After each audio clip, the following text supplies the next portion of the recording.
Hello everyone, Darkside Phil here, and we have just finished watching the Xbox and Bethesda Games Showcase for 2022 live on the Xbox channel on YouTube. I did a live reaction, and if you would like to actually see me react directly to the things happening in that showcase, there should be 2 videos of that live that you can watch right here on DSPGaming if they haven't gotten claimed or blocked already, because there's a lot of licensed music in that presentation, okay? The purpose of this video now is to do what I always do whenever there's one of these big presentations. I'm going to go through all of the details of everything that happened in it, game by game. I'm going to give you my thoughts about each game that was shown in the presentation. And in some cases, I really won't have much to say at all. And in other cases, I'm going to have a lot to say, in particular some of the more hyped games that were finally presented and or revealed here in this event. I'd like to actually give you my full thoughts on now that we've seen it all together. All right. So get ready. Unlike that previous live react, there will be interaction with my audience. Just so you guys know, I will be talking directly with my stream chatters, who I'm sure will have stuff to say about what I'm about to talk about too. All right. So prepare for that. It's not just going to be hyper focused on the presentations. It's more of a normal type stream that I would hold. All right. All right. So let's get started. So, the show opens with Redfall. This is the game from the makers of Deathloop, as well as Dishonored and Prey. Interestingly enough, they mentioned all of those except Deathloop. I don't know why they didn't mention Deathloop. The game very much looks like Deathloop. It's running on the same exact graphical engine. So, it's got that cartoony look to it. Although, obviously, this game seems a lot more serious. There's blood squirted everywhere, bodies, ripped apart by these vampires. So, once it starts showing gameplay, all right? I mean, it's first person. You're walking around with guns, and you're shooting vampires. Looks like there's going to be special loadouts and abilities that will do various things to the vampires, like stun them or buff your other party members, stuff like that. One of the interesting ones was there's a UV light that someone put down, and it blasted the vampires in front and froze them all in place so the party members could come over and attack them together. That was kind of interesting. So, Redfall. What do I have to say about it? First of all, immediate thing that came to mind for me, all right, Left 4 Dead. Absolutely, this game, 100%, immediate thing, first thing that shot into my head, this looks like old school Left 4 Dead, right? It does. That's what I think they're kind of going for with it. Only with vampires and more cartoony graphics, because they're using that same gameplay engine from, say, Dishonored or Deathloop. So that's the visual style that they're going for. There's different characters that have special abilities. Like one is a tank style character, one has more buff for the party, etc. So it's archetypes, classes, right? One of them's definitely like the engineer. You can put down robots that will do things to your party as well.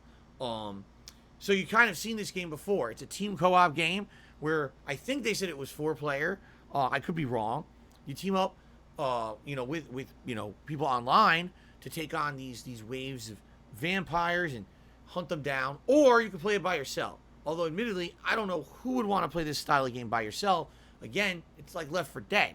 So Left 4 Dead, sure, you could play it by yourself, but it's a hell of a lot more fun playing it online with other people in a team, right? So that's kind of what it looked like to me. Although the longer that it went on with this gameplay tease, it actually made me feel more like maybe it's going to be more like Back 4 Blood than Left 4 Dead. And I'll be honest, I don't think that's a good thing. Back 4 Blood was all right, but it didn't hook you like Left 4 Dead did. Back 4 Blood is the kind of game you're like, wow, there's a good amount of content. Let me play through all of it once. And then when you beat it, you're like, okay, I've seen everything, and there's really nothing here that hooked me that makes me want to go back. So it is what it is, and then you never play it ever again.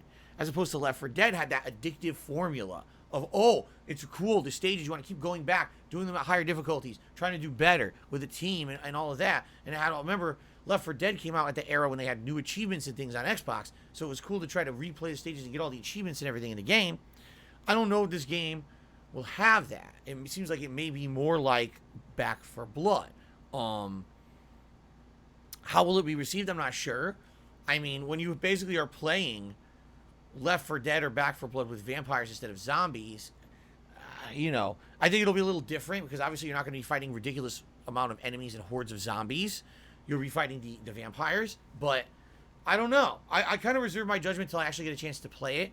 But initial reaction, it doesn't look terrible, but also it doesn't kind of look good. You know what I mean? Like, it just kind of is, which is weird because the way that it was originally presented last year made it look more like it would be a story-based game, and in reality, no, this just looks like a co-op style shooter, again, like Left 4 Dead. Is there going to be a story? Yes, but I don't think that's going to be the focus. It's more the camaraderie, the teamwork of the team working together to beat these groups of vampires.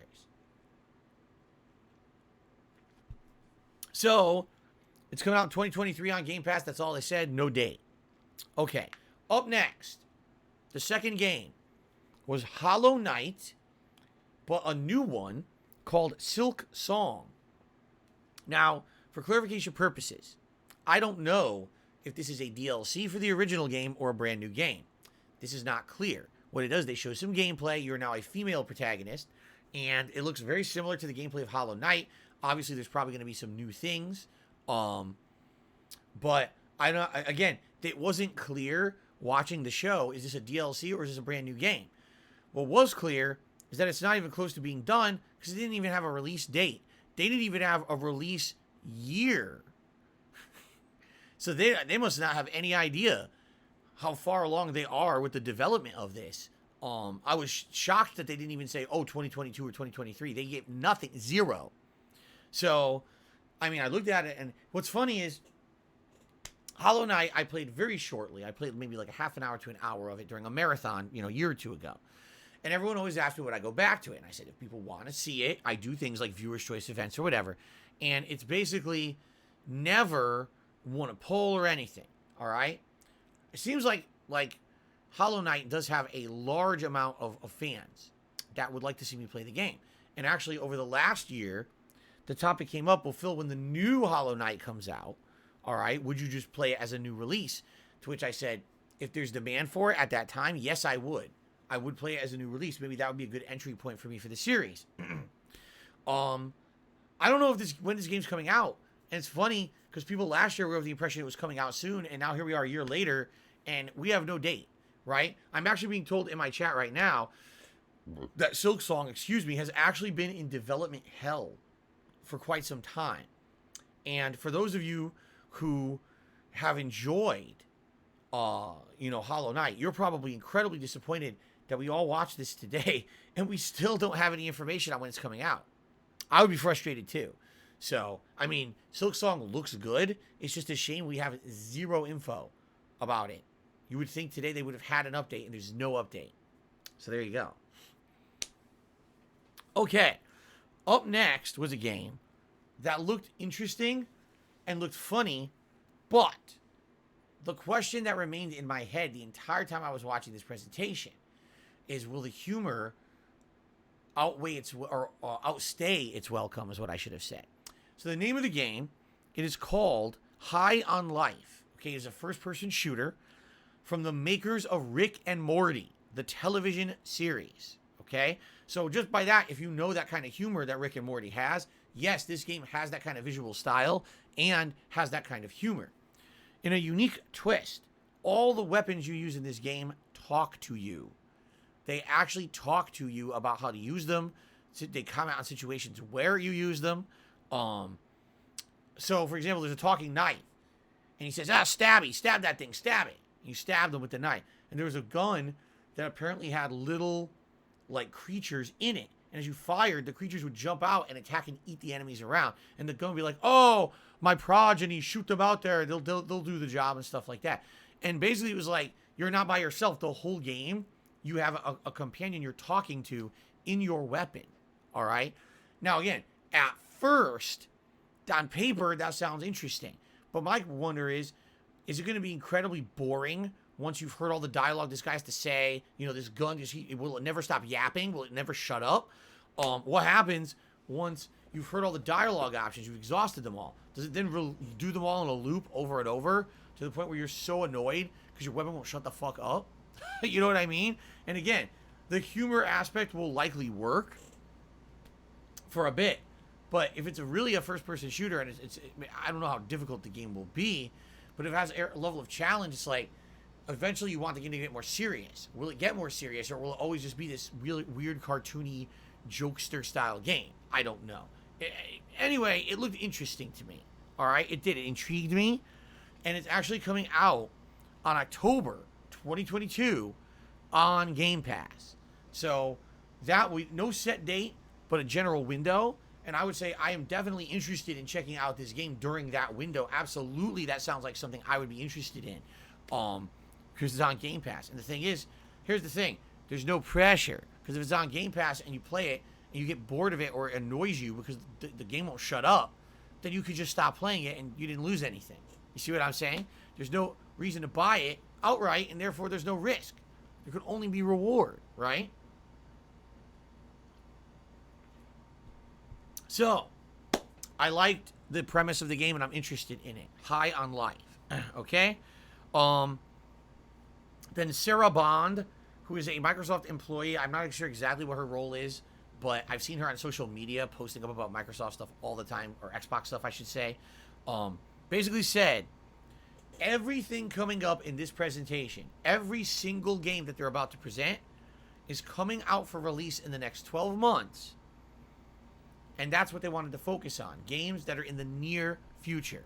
So obviously that means if there's games out there that aren't coming out in the next 12 months, they're not going to talk about it at all in this presentation. So immediately in your head, you're thinking, oh, wait, I thought that we were going to be talking about, you know, all these new games. Like maybe we'll get a first preview of Indiana Jones, the game, right? Or maybe we're going to have, you know, more information on Elder Scrolls 6. You know, maybe we'll have information on this and this and this. But immediately when she says, well, all these games that we're going to present today come out in the next 12 months, it's like, so anything that's out there, we just are not going to get nothing. And that's exactly what happened, is immediately the moment she said that, a ton of games that everyone was expecting to hear about, poof, right? Gone. Because they're not coming out in the next year. So you hear nothing about them. Like, oh, well, I hope at least there's going to be enough stuff to talk about, right? Because the thing is, I mean, the next 12 months, how many games are coming out that are under the Xbox umbrella? Well, it turns out a lot. And a lot of the games that they basically presented, some of them you never heard of. Like, oh, what's this? What's this? A lot of them are indie games, to be honest here. But, I mean, fair enough. They filled a 100-minute online showcase with all new games coming out in the next year. That's a big feat. Almost no one ever does that, right? Usually you always have games that are announcement trailer for a game that's coming out in 5 years or whatever. They didn't do that. They wanted to just showcase exactly what they were going to be releasing in the next year. So there you go. All right. The next game was not a game. The next game was an announcement by Riot Games that their games, of which they've primarily only made for PC up to this point, would now be coming to the Xbox series of consoles. So, for example, games like League of Legends, the real-time strategy game, Valorant, the first-person shooter, which I believe is a team-based first-person shooter, right? Legends of Runeterra, which is their take on a card game, much like Hearthstone is Blizzard's take on a card game like that, right? So they announced all these are coming to Xbox, all right, by winter. And all the games will be absolutely, positively, 100%, you ready? Free.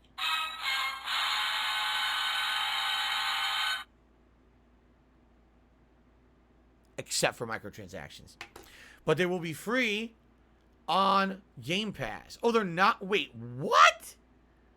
What? What? What? I'm being told by my audience right now, they are not coming to console. They're only going to be on PC and mobile.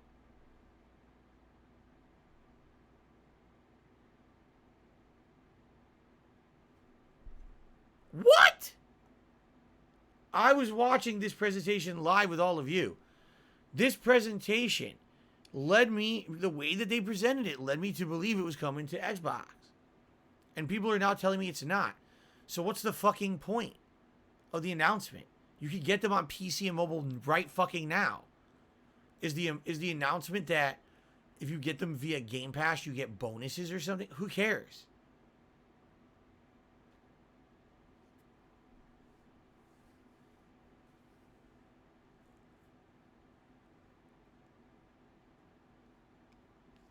Again, I watched the whole thing live, and it totally pushed it. It made you feel like it was going to be on Xbox. I am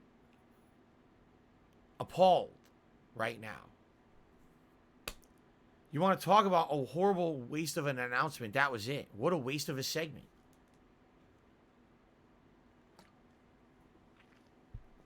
Slippery Calamari says, here's what the announcement really was.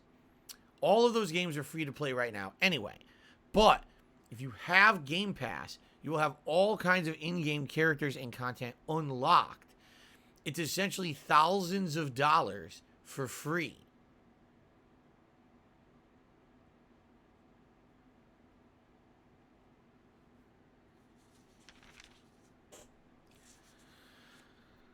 Up next, Plague Tale, and I believe this one is a sequel called Plague Tale Requiem, right? The first the first thing that takes you aback when you're watching this gameplay preview is the art style seems different. To me, the art style seems a little bit more exaggerated, almost like Fable-esque in a way. The way that their bodies are like, proportioned and stuff like that. It definitely looks a little bit more on the less realistic side. Basically, it's the same, sister and brother together, but it appears the brother's gotten much older. They still apparently don't know what is going on, that this brother has the power to control rats from the first game. But it looks pretty good. The graphics look way better than the original game for sure. There's a huge improvement there. So, yeah, it looks good. It's definitely still coming out in 2022, but no solid release date as of yet. None. Okay, moving on. Up next, Forza Motorsport. And now I know it's Forza because they said Forza about 400 times during this presentation. So I know you have to say Forza. You can't just say Forza. It's Forza. Okay? So, they spent a lot of time on this. Like, I'm not kidding. This was actually one of the biggest focused on games during this conference, this showcase, whatever you want to call it. So, what's new in Forza Motorsport? Well, new dynamic time of day. Actual weather that will change depending on when you're playing. Car damage that is hyper realistic. And ray tracing while on the road to make it the best visual experience. Now you may say, it's great, but what about the core gameplay elements? What about, the actual game itself? Did they add in anything new? I have no idea. They didn't talk about that. They literally sat here and focused on graphics, little details here and there. Now, here's the thing. Racing is racing to me, right? Yes, there's arcade racers like Mario Kart. There's more sim-style racers like Gran Turismo. Forza Motorsport is an ability, is an attempt to try to have the equivalent on Xbox and PC of what Gran Turismo is on the PlayStation, right? So, was I blown away by this? No. But I think I was blown away because I'm not a car guy. I have friends who I grew up with who were car guys. They loved buying cars, tuning them up, adding parts to them, customizing them. They went to car shows. They were into car culture. They liked racing. They loved the Fast and the Furious movies, right? So, there's definitely a customer base for this, all right? It's just not me. So, I feel like maybe if you're into cars, you would have loved this segment about Forza Motorsport, and they probably went into more detail about shit that went right over my head because I didn't even know what they were talking about, okay? But for me, I'm looking at this and I'm like, I couldn't even tell you if this is any better or worse than Gran Turismo 7 just was, because I didn't play that either, I don't have the frame of reference. What games do I play? Forza Horizon. Why do I play Forza Horizon. Okay? So, why would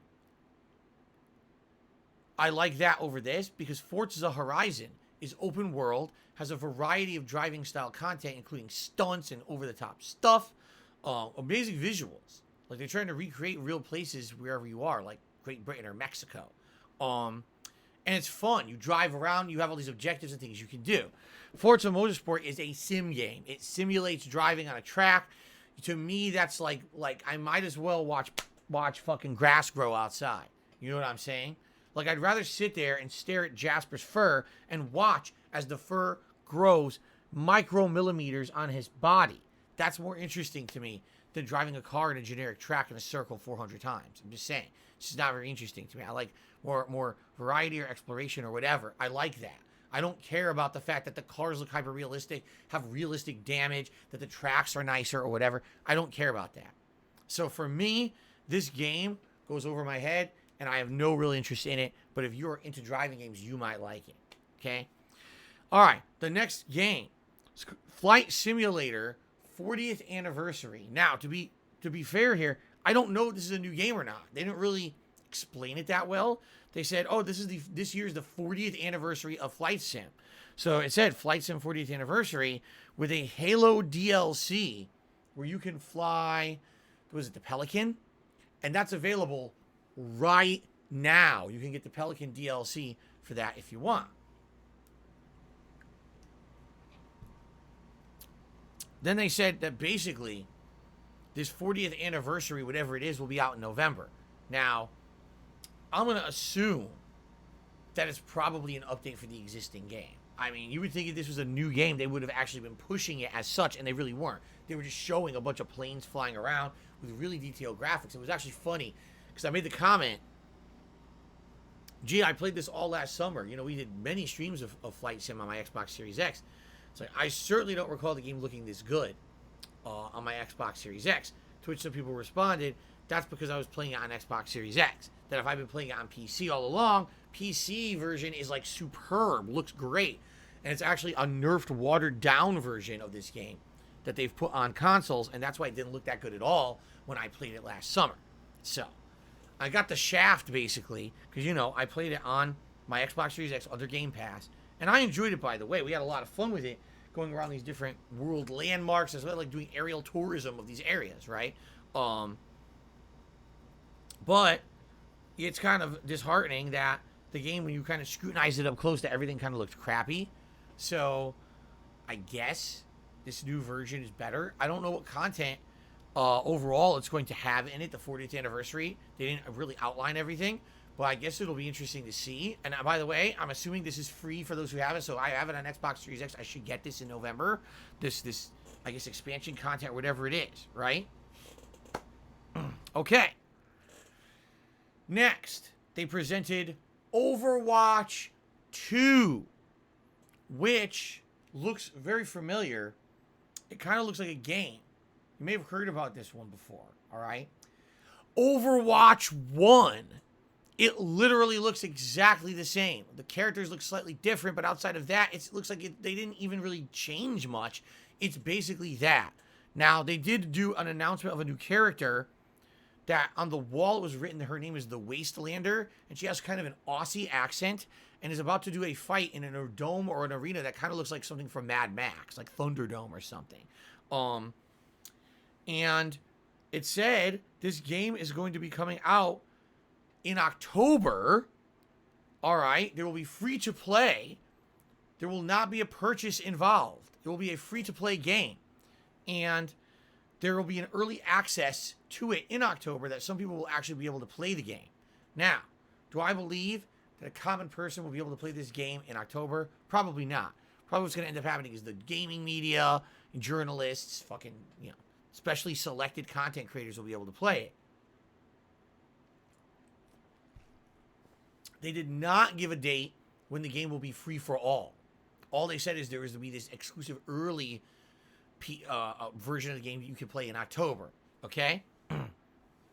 So, I don't know. I guess we'll see as more happens. we get more information about this. But I mean, I'll be honest, I wasn't blown away. It looked to me like Overwatch 1. It really didn't look that different at all.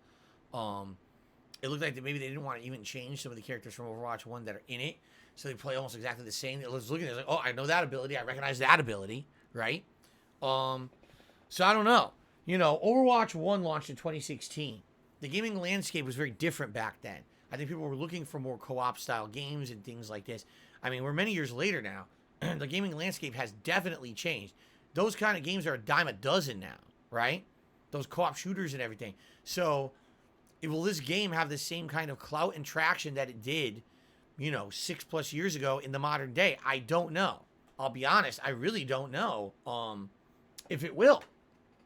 We may be in a situation where even though the previous game did incredibly well and was very popular, this one may not be. You know, I don't know. I guess we'll have to see what happens as we get closer to its release. But that's just my take on it. Okay? All right. Up next, there was a game that they said it was a turn-based strategy game. And it was a game that was supposed to be about history. Like actually going through history and reliving events from human history. But this game is called Aura History Untold. Excuse me. And the premise of this game is that you can go back and recreate those moments in history to be different of how they actually went down. Some of the things they show are like certain scenes from certain wars. They show Benjamin Franklin flying the kite with the key on it to try to harness the power of electricity from a storm. You know, some moments in history. And then all of a sudden they're showing like there's a pagoda, a Japanese style pagoda inside of like a European city. Like why would that be there, right? So I guess what they're saying is you have the ability to kind of go through history and change everything the way you would like. I don't know how exactly that will work. Obviously, it sounds like it's some kind of a sim game, right? It was funny because some people were like, oh, what is this, Civ? Is this Civ? People thought it was going to be Civilization. They didn't show any gameplay, though. It just had this stylized trailer of everything, but it was no gameplay, so you actually don't really know what kind of a game you're talking about because they weren't clear about it. Anyway, they said it'll be on Game Pass, but they didn't give any information, I don't think, about when it was coming out. So, there you go. Okay. Up next it was funny because we had a pre-stream going. It was a very abridged pre-stream today. And on the pre-stream, people are asking, oh, okay, so what do you think you're going to see at this showcase, right? And people are saying, I think we'll see a preview of the new Indiana Jones upcoming game. And some people are like, I think we will get an update. Maybe we'll get a little bit of information about Elder Scrolls 6. You know, people are going off. And then I said, no. You guys, you're so off base. I said, you got to remember, what are the games that they talk about every fucking year without fail? All right, remember, this is Xbox and Bethesda showcase. It's a hybrid showcase, right? So what are they absolutely going to have in this show? Elder Scrolls Online and Fallout 76. Without fail. Those are going to be part of this show no matter what. You know that they have to milk those cows. Those are cows that they put so much time and money into that even though those games were fucking, well, I take it back. Elder Scrolls Online was not a flop at launch. Absolutely, Fallout 76 was a giant, huge, steaming pile of bugs at launch. And everyone agrees. They made Fallout 76 free to play. All right? During E3 many years ago. I played it. During my experience, now this was months and months after the game had been out. You're talking June of the year after the game came out in the fall. Not even an hour in, we're experiencing tons of bugs. One of my teammates is fused to the ground, spinning, and can't stop spinning in place. And it's like, what the fuck is this? You know?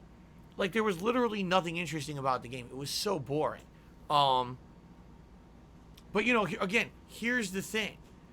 These are franchises that they put so much time and money into, right? That they need to keep milking them. They actually have to try to make up for the amount of money and time that they invested in these games. They announced in Elder Scrolls Online a new DLC. All right? High Island, coming out June 21st. In Fallout 76, they announced a new DLC. It's the Pit DLC from Fallout 3. To which I said to myself, why can't you just actually play the Pit DLC from Fallout 3? Why did they have to make a new expansion DLC for this game that's the same as what you can do in Fallout 3 right now?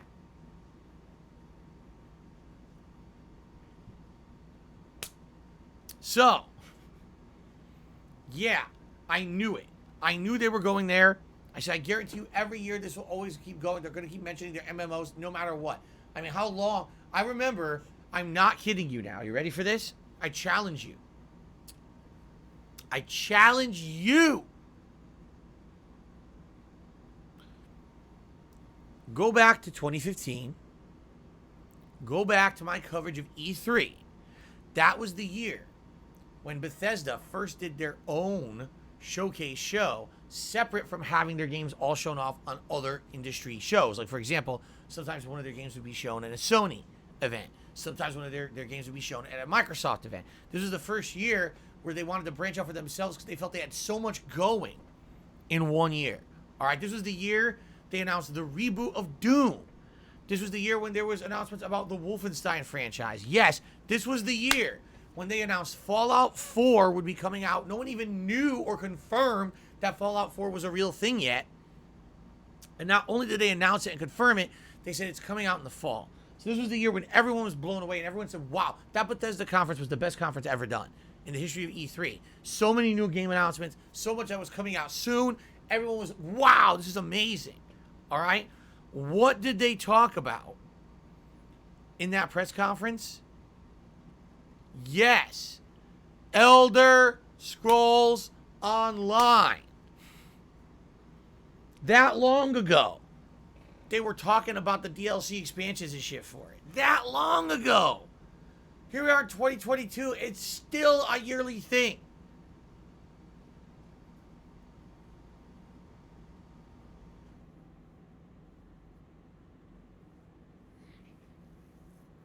I just can't get... Ugh.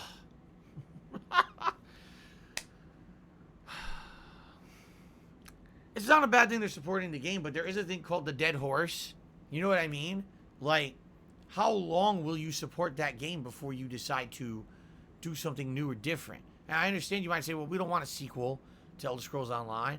We just want them to keep releasing their DLC content for the game we know and love. I can kind of understand that, I guess. But for me, it's like, who tunes in to these conferences to hear about updates to their MMOs? Those people who play Elder Scrolls Online or play Fallout 76 are what's called a captive audience. What that means is the people who play the game absolutely or obviously are going to get any DLC content they release for it because that's how they're going to get new content out of it. They don't want to play the same content over and over endlessly. They want new stuff periodically, right? That's fine. But why waste time, your online showcase, to talk about DLCs? If you're not playing Elder Scrolls right now and you heard, oh, there's going to be a new High Island DLC. You're like, oh, that's it. I'm playing it right away. First, I'm getting the game right now. We're running to play Elder Scrolls Online because it has the DLC, right? No. The only people who care are people who are already playing it. So why are you advertising it to an open audience? You don't need to. You're wasting everyone's time. No one watching that fucking conference cared that there's a DLC for Elder Scrolls Online. The people already playing the game care. So advertise to them in-game or do your own separate event. Stop wasting time at your press conference about it. I talk about this every year.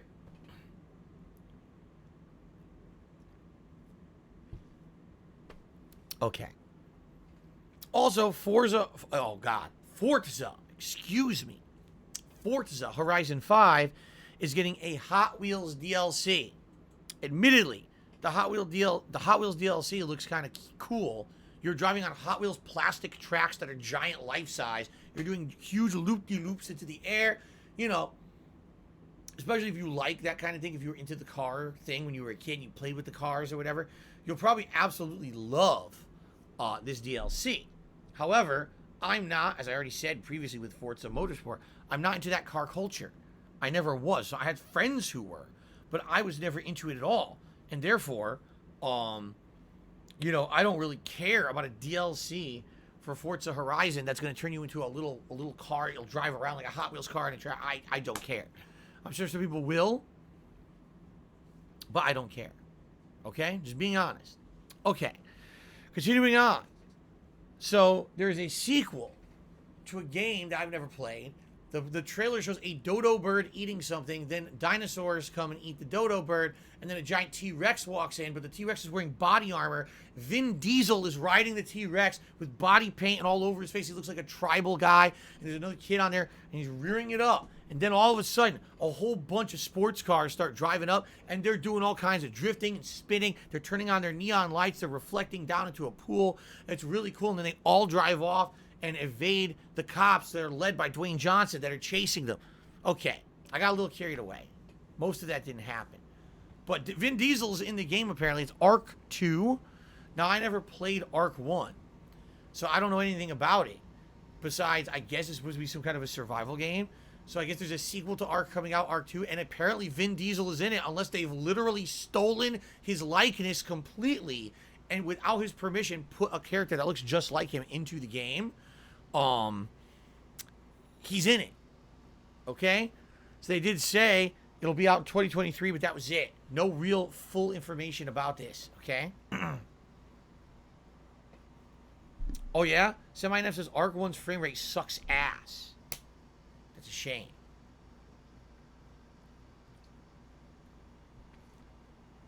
Okay. Up next, they show a game that looks gross. It's a first-person game, and immediately when it starts, you look at your body, it's all deformed and like has blood and veins and stuff popping out of it. And you look down, and there's an umbilical cord still in your body. So you have to rip this out, and blood squirting everywhere. They show your weapons. Your weapons all look like they're like organic, like they're organs or something of a body. But they're definitely guns. And the game is definitely a first-person shooter. And you start walking around, and the first thing that comes to mind to me is this looks very Aliens or Prometheus-esque with the design of the world and everything. Like, it kind of looks like it should be normal, but no, it's made of organic materials, and it's kind of weird formations in the hallways, and it looks pretty freaky-deaky. Like, it's quite a creepy atmosphere, especially with all the blood and gore and everything. So, this game is called Scorn. Apparently, this game has been in development hell for a while. Well, it finally has a release date. Right now. It's out right now. No, it's not. I'm kidding. Sorry, I know some people believe that because they've done things like that in the past at these conferences. Like, oh, the game's out right now. Go play it. No. This game is coming out October 21st, and indeed, it is a Game Pass game. So I'm actually right now live going to add this.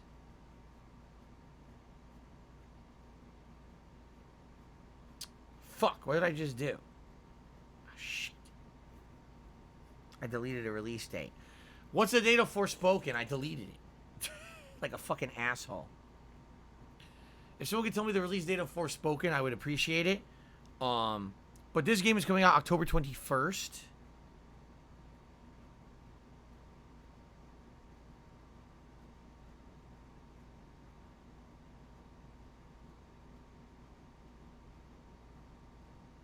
Okay.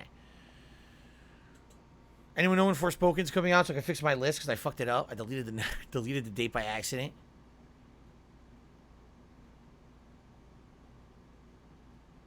No one's saying anything. Whatever. All right.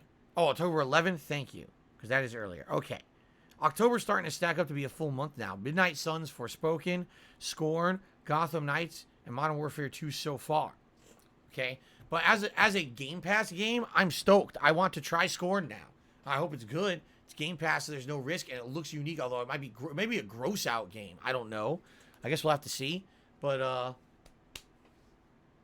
looks good. Okay, up next. A new game announcement. Flintlock. The Something of Dawn, maybe the Sign of Dawn. So this game it had an interesting art style, but I couldn't put my finger on what it was supposed to be. There was action, there was combat. Some of it was guns, but some of it was melee attacks. You can control a creature that appears to be some kind of a mythical creature that can either distract enemies or can allow you to fly through the air and hit certain like triangular points in the sky that you didn't like jump to. You like zoop, like you're teleporting from point to point. So So there's obviously a co-op, not co-op, but a team element here where you control the animals sometimes to do things for you, like solve a puzzle or attack an enemy, while other times, you're just going to do it yourself. The weird thing that got me about this is, like, at first I thought, oh, it's like medieval. It kind of looks like medieval times, like, you know what I mean, like knights and stuff. But then it starts showing, like, technology, like there's lasers and things that are neon glowing. I'm like, wait, what? So are we medieval or not? And then there was, like, combinations of the two. And it almost seems to me like what they're trying to do is take things from all different genres and slam them together to be one story. I just don't know how that's going to work. It didn't feel like a coherent whole, the game. It felt like a bunch of disjointed stuff from other games and universes kind of crammed together into one. Even the name Flintlock, well, it's a pistol, Flintlock pistol, right? Which is an old-timey pistol. Then why is there, like, neon laser beam shit in this game? You see? It's kind of confusing. It's hard to put your finger on exactly what it's going to be. At first, I was almost getting the impression it could be like Fable, but with more complex combat. But that's not the case. It's its own thing called Flintlock. So 2023. Doesn't say when. It says early 2023. All right? Okay. Up next, a new game in the world of Minecraft from Mojang Studios. Another spin-off game using the assets of Minecraft called Minecraft Legends. So this is supposed to be an action strategy game. And what it shows is that apparently a portal opens and a bunch of pig mutant monsters invade the world of Minecraft. So it's up to you to be a hero, to command an army of minions, to fight against the hordes of invading enemies, and slash while you're riding animals and solve puzzles, but also do some crafting stuff. It seems interesting, but I'm not exactly sure how it's going to work. It's a little confusing. It's definitely not a full real-time strategy because there's active combat. Like, you're actively controlling your character, riding a creature and slashing the sword, but then there's these other elements around you of things that you can control. So I'm a little confused as to what kind of a game Minecraft Legends will be when it releases, but I'm sure there's probably going to be a lot more gameplay of it on the internet, so maybe you can get your answers. But from what they showed, it was a little confusing. Okay? So this game is coming out 2023. No set release date. Okay. All right.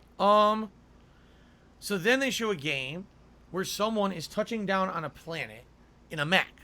They're now exploring the planet, walking around in the mech, and then they decide, oh, this is a good place for my settlement. They start building a settlement. They start crafting items. They start harvesting resources of the planet to craft more and build this big settlement, including farms and things to make themselves sustainable on this alien world. Okay? Now, I believe they also showed a few other quick things, but in general, the vibe I got from this game is that it's supposed to be a chill game. This is not supposed to be a, oh my god, there's 100 enemies coming at you and you have to fight them in waves and shoot missiles and blow them up. It seems more like a simulation survival game, kind of like Minecraft, honestly. That's kind of what gave me the vibes of, although it doesn't look like that, it looks very different. The name of the game is Lightyear Frontier. So it's coming out spring of 2023. And when I was watching this, I was like, you know what? This might be the kind of game that might be fun to do late night streams with. Every week we do some new building, trying to find a new objective or do something new in there. Become self-sufficient with a farm or whatever, kind of like what I did with Minecraft, right? That's kind of the vibe I'm getting from the game, that it would be a more relaxing stream where we can interact while I'm doing this kind of busy work style survival stuff.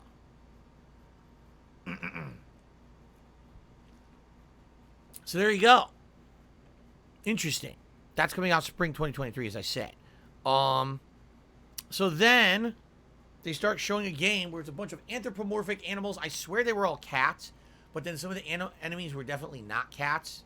And they're all shooting guns and looking different and going crazy. They have hats on, clothes on. They're shooting everything. And they announced it's a new roguelite action game. Roguelite. Okay? Honestly, after this preview / trailer or whatever it was, I wasn't really understanding what the game is. Like, I don't understand how the roguelite will come into effect or whatever. I played Hades last year and I loved it. I thought Hades was a really, really good game. So if this game is anything like that, maybe I would like it, but I'm not sure. And the game, excuse me, this announcement slash, trailer, whatever, didn't do a very good job of showing the gameplay of the game at all. So you didn't really understand what exactly the game was, okay? Gunfire Reborn, it's called. And that's coming out in October, supposedly. October 2022. Okay? All right. Oh, then in a surprise twist, they presented The Last of Us 1 remake. And I was like, what? But this is Xbox. Why would they be showing The Last of Us 1 remake? Well, the answer is they didn't. I'm pulling your leg. Of course they didn't have a Sony exclusive game in the show. Come on. Come on, guys. But they did have The Last Case of Benedict Fox. Okay? So, what is The Last Case of Benedict Fox? You apparently are a supernatural explorer or investigator, and apparently you have some kind of a ghost or entity or a demon that's like attached to you, and you're having conversations with the demon as you do your investigations. Well, apparently you're invited to the home of your dad, and your father is found murdered in the mansion. Now you have to go through this mansion to find out what happened, but it's not what you think. This is not some kind of a murder mystery game. It's a platformer action game, because as you go through a door, all of a sudden the room is transformed into like a big outdoor area with deadly plants and monsters coming after you, and you have to use abilities, and you have to use your communication with this entity to survive it. And it looks like there's platforming, and it looks like there's puzzles. It looks pretty interesting. It also looks creepy. I guess at one point you're going to be able to talk to the dead, because actually later on shows him talking to his dad, who is dead. So obviously he has the ability to do that. So it looks interesting to me. It definitely had a unique look to it. In particular, with the visual style of the game, looked very unique and different to me. So that's called The Last Case of Benedict Fox, and that's coming out in the spring. Okay? All right. So the next game that was announced actually interested me a lot. All right? And we're going to talk about it in a second. What I would like to do, though, is stretch my legs a bit, because I've been sitting still for a lot today for this stream, and my back is actually starting to kill me. Oh, and I just want to stretch for a second before I continue on. Also, I had to get up way early to do this. So this showcase started at 10 a.m. Normally my streams don't start till 10:45. I had to get up 2 hours early to do this, and my body now is starting to feel really tired because of it. I'm not shocked. Maybe I should try to get myself like a cup of coffee or an energy drink or something. But I just wanted to stretch my back, because my back was actually hurting here. Ooh. Okay. All right. The next game. All right. It's called As Dusk Falls. And the dev team is definitely French. And the reason I can tell you that is because the woman is presenting it with a super heavy French accent. Okay? So immediately, one of the things that is very standing out about this game is the art style of it. Okay? The art style of As Dusk Falls is almost, how can I explain it? All right. I'll be honest, I don't really know how to explain it. The best way I guess I could explain it would be, if you guys really want to see what I'm talking about, there was a show that used to be on Adult Swim of Adult Cartoon Network back in the 2000s. The show was called Tom Goes to the Mayor. All right? The way that show was designed was that every character looked like a piece of paper almost. And those pieces of paper would move in almost stop motion, the way that they moved around. And it was very unique, the art style of that show, for sure. It was like very weird looking. And the show stood out because it was so uniquely designed to look different from other television shows. Okay? Basically, that's exactly what this game looks like. Yes, that is Tim and Eric's older show. Before Tim and Eric had their awesome show and then went on to do other projects, that was their original show. Okay?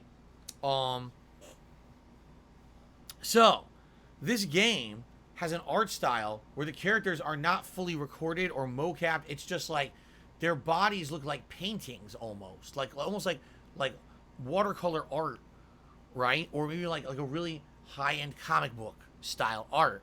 And then it moves after a while. All right? So it's kind of unique. I've never really seen a game that looks like this before in the visual style. Now, what kind of a game is it? It appears to be a choose-your-own-adventure style narrative-based game where your choices directly affect what happens. What's the plot? Well, I guess it's supposed to be a family. A man, a woman, and I guess their kid. And apparently they get wrapped up in all kinds of shit. There's a bank robbery or some other kind of robbery, and they're there when it happens. Supposedly there's money involved. The cops end up coming after them for some reason. Maybe they're falsely accused of being the robbers, or maybe they get caught up in the robbery somehow. I don't know. But what's interesting is the game has the actor who played Scott Shelby, the detective in Heavy Rain. He's in the game as a different character. And I'm like, damn, if you want to talk about a narrative-based game where you have branching choices that change the game depending on what you do, that's exactly what Heavy Rain was. You know, way back in the day, 12 years ago. And now this guy is in this game years and years later, but it's the same style of game. I guess people are telling me his name is Sam Douglas, the actor. So that kind of blew me away, because immediately when I started watching, I was like, oh, it's narrative-based like Heavy Rain. And then a fucking Scott Shelby staring at me. I'm like, whoa, you want to talk about blacks from the past? I haven't seen that guy in a game since then. And now here he is 12 years later, the Origami Killer. So your goal in the game is to stop the Origami Killer from drowning children. No, that's not true. He plays a different style character. I don't know exactly what he is. It looked like he was wearing a shirt that made him look like an authority figure of some sort, but I'm not sure exactly what it was. Okay? So, this game is coming out on July 19th on Game Pass. So I'm going to add this right now. July 19th. That's the same day Stray comes out.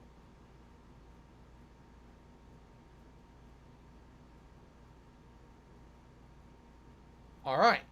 So now Stray has some competition. As you know, narrative-based games can be very fun if the plots are fun. And especially a game like this, they actually showed this big branching, you know, plot line showing you how each choice could branch out to this choice, that leads to something different, okay? So that looks interesting. And also, something was said that threw me for a loop, and this part I didn't really understand. They said the game has online co-op. Now, a lot of these choose-your-own-adventure style games have actually had that recently, where each person can play a different character and make choices for that particular character, right? But in this case, they said the game is 8 players, an 8-player narrative game. I'm not sure how that's going to work. I just, you just sit around all day till your character appears in the game, and then you control them for 5 seconds, and then they're off the screen, you don't control them ever again. Or do you all take turns making the critical choices in the game? Oh, it's your turn for 5 minutes, you do it, and then it switches to player 2, then it switches to player 3, and together you all collectively have to try to piece together a plot line that makes sense for the characters? I don't know, and they didn't explain it. I can't remember ever a narrative-based game that had that many players in it, so I'm not sure how that's going to work.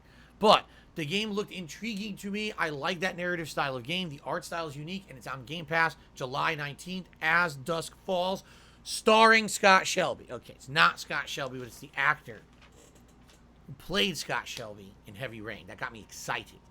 Okay? Exactly right, Shia. That's exactly what The Quarry is. It's a narrative style game, exactly like The Quarry that I'm playing right now. That's correct. Okay. Woo! Moving on. I still got 3 more pages to cover. I've only covered 4. So like I told you guys, I felt this video would end up being the length of the presentation I think it's going to be. All right, if not longer, because I have some interesting things to say on some of the stuff coming up here for sure. Okay. Up next was a game called Naraka Blade Point. Immediately it says this is a Battle Royale game, but unlike Battle Royale, what you're probably thinking for Battle Royale, you're probably thinking, oh, run around and shoot everyone with weapons or use grenades, or build towers like in Fortnite. It's nothing like that. This game has a heavy Asian inspiration. The characters look like they're either ninjas or samurai or a hybrid. Some of them are using magic, and it looks like it's hand-to-hand combat. Although I'm sure there's some projectiles in the game, it looks like it's mostly based on like hand-to-hand combos and things like that, which is interesting because I'm not sure exactly how that's going to work. They announced this game is going to have cross-play across formats, so you can play with people who don't have it on your format. You can play with them. But they also announced the game will have an actual full story-based campaign. So if you just want to play it as a single-player game, you don't care about the online battle royale aspect, you don't ever have to. You can still play it as a single-player game. But then they announced something that kind of threw me off. Guess what? It's coming out on June 23rd. June 23rd? That's like 11 days away, so it's almost here right now, right? And the thing is, if I had nothing really going on, and it was a downtime when I basically had some free time. Maybe this is a game I would check out because, again, it is on Game Pass. Like, all these games that we're mentioning are Game Pass games, okay? But the 23rd is crazy busy for me. On the 23rd is Sonic Origins. The next day, we've actually got the Capcom Fighting Collection. So between those two new releases already that week that I'm committed to, I don't think I'm going to have time to try this game out, which sucks because it looks like it might actually be good. But I don't have the time to experiment with it and give it a shot, sadly. So for you guys, you may be interested. June 23rd, Naraka Blade Point. Give it a look, okay? All right. Up next, a new game from Obsidian Entertainment. It has a medieval setting, excuse me. And it looks like the characters, again, are kind of like just moving pieces of paper or almost like stop motion animation as opposed to fully rendered 3D graphics. I'm not exactly sure what the game is about outside of the fact that it looks like there's a lot of puzzles and a lot of dialogue choices and things to make your character live or die. And there's a lot of different puzzles, like I said, to do in the game, apparently. It's called Pentiment. All right. It looks interesting. Some people thought, oh, this looks really good. And others were like, this looks like shit. So I guess it's definitely going to have a divided audience. The visual style in particular definitely could be off-putting to some people, being that there's not 3D graphics. It's like 2D cutout style. It comes out in November 2022. No set date yet. Am I interested in it? Well, if it's on Game Pass, which it seems like it is, I might give it a look. Give it one session. And if it goes well and I like it and you guys are liking it, make it a playthrough. Or it could be one session, be like, all right, you know what? The end didn't really work. It's kind of boring or whatever. And we can let it go. All right? Oh, really? Semi-Enough says it's like Disco Elysium. I've never played Disco Elysium, so I don't know anything about it.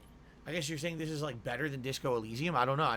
Excuse me, not better, but it's similar to Disco Elysium in the gameplay style. So, interesting. A lot of people say Disco Elysium was like Game of the Year a couple years ago, right? Interesting. Okay. All right. Up next, Grounded has a major update because Grounded, this is the game that was early access for like 2 years and has been on Game Pass. I actually played it last summer and really liked it, but never had a chance to go back to it again.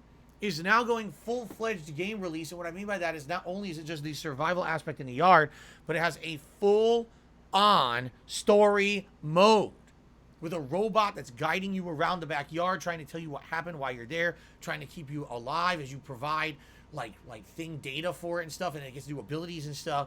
So this looks interesting to me. The game previous didn't really have a story. It was like, oh, you're in here, you're stuck.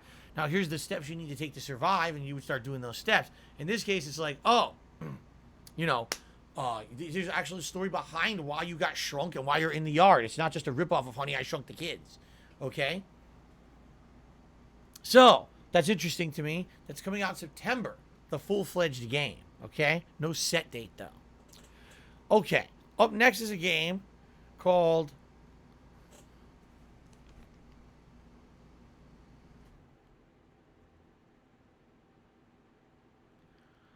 Ereburr Shadow Legacy?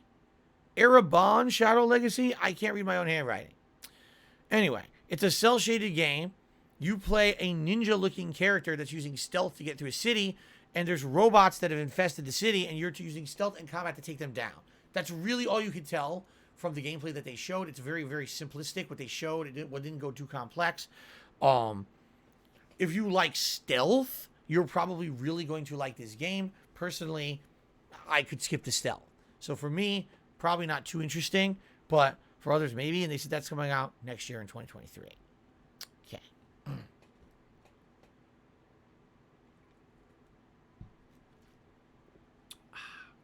Okay. We still got 2 pages to go. Up next was something that I had no idea what this was at first. Everyone in chat was trying to guess, what could this be? What could this be? And then there was a big reveal. So, it shows a woman who has a glowing eye walking around into a square where there's a dead body. This dead body is kind of being eaten by a creature. So, the necromancer, or excuse me, the woman who you don't know is a necromancer yet, now I spoiled it, kind of swats away this creature and starts like using magic on it, and the creature revives. The necromancer then chops the creature's head off.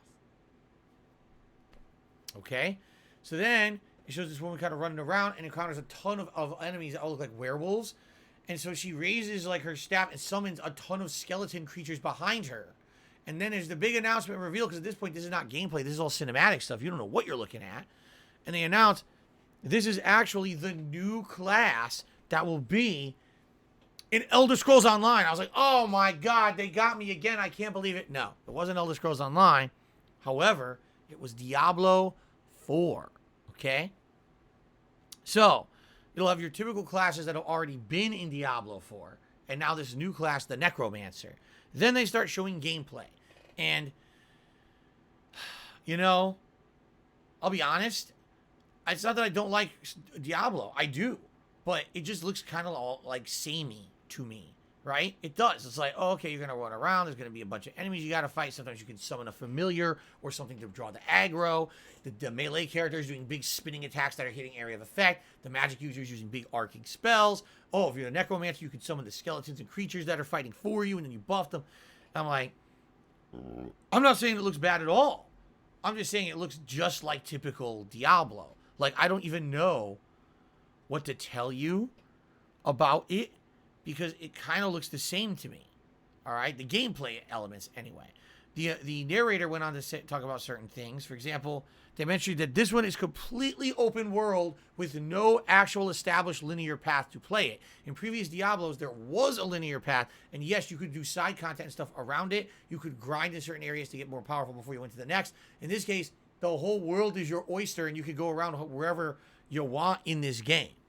Okay? They also explained this game is a shared world game, meaning when you play Diablo 4, you're not playing by yourself. You're playing in a world that's have other players in it. Okay? And there could be interesting interactions. You can team up with them. You can decide to do PvP against them. These are elements of the game now. All right? They also announced full cross play between the different formats. So if you're on Xbox and your friend has a gaming PC, you could team up together to play Diablo 4 over the internet, which I feel is great. That's going to open up the player base huge. And there's actually been times when I said to my viewer base that I was going to get it on console, but most people were like, oh, well, that game's primarily made for PC. Like, yeah, but I'm a console gamer. You know, I have issues trying to capture and upload PC footage now with the way my setup is.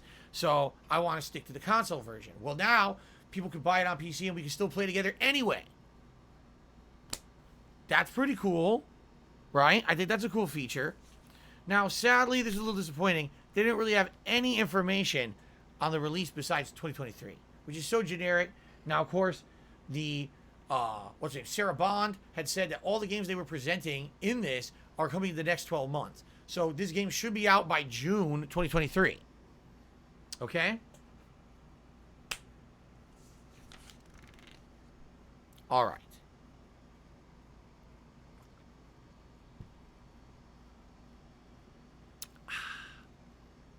Up next was another franchise that I cannot believe ended up being successful in the long run, but apparently has been, especially by the amount that Microsoft chills it and seems to still update it.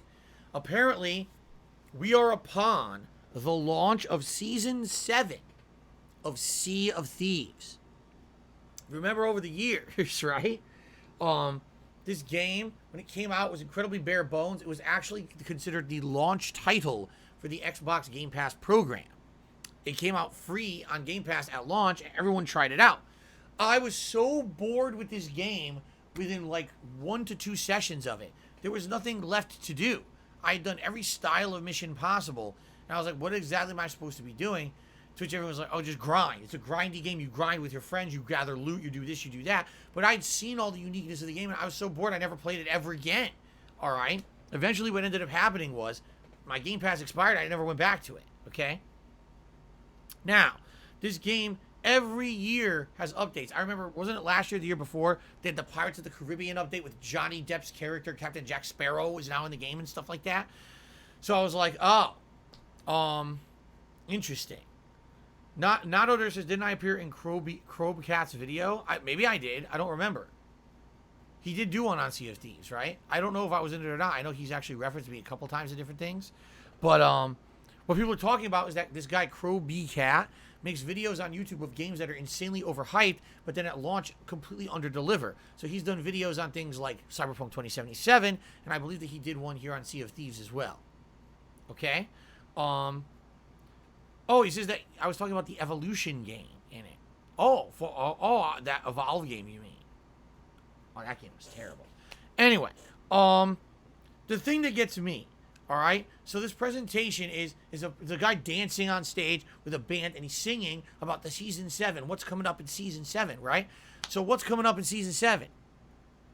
Listen to these riveting features. Are you ready?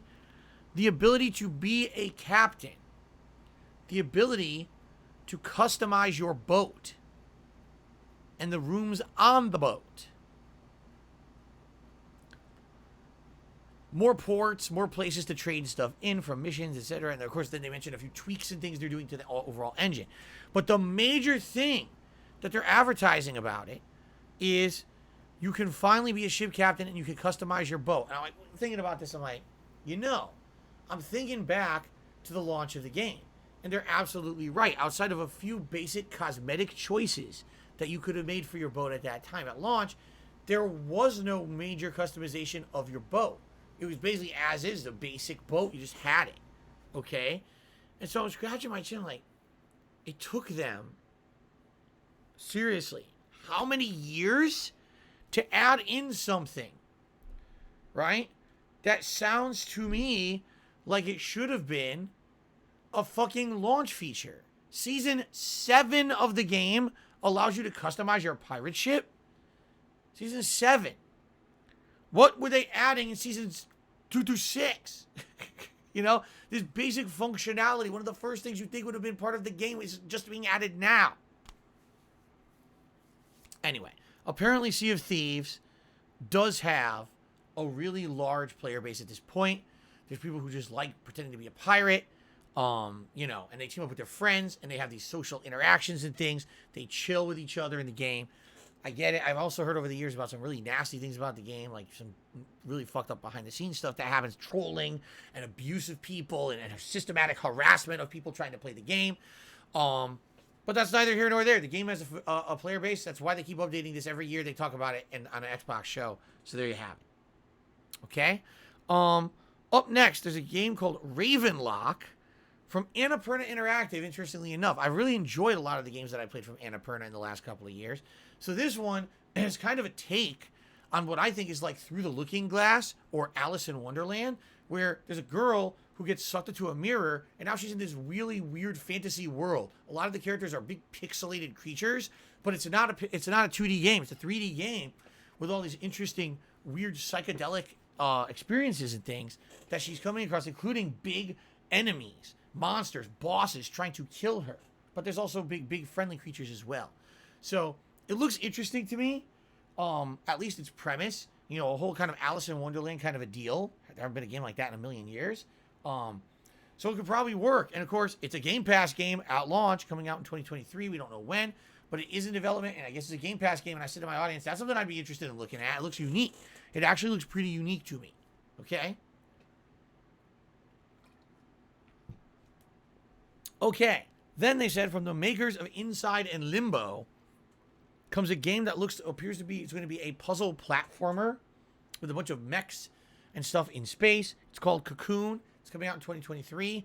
I really don't have much else to say about it. If you want to see it, watch the gameplay for yourself because it's kind of weird looking, but it's definitely some kind of a puzzle platformer. Okay? The main character reminded me a lot of the main character of Journey, if you can believe it.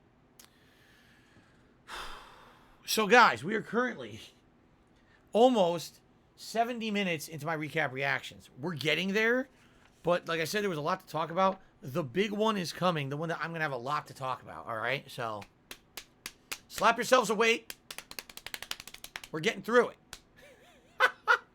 Okay? By the way, you may be wondering, you're like, well, Phil's, doing this pretty steadily. He hasn't been shouting anything out. There haven't been any contributions.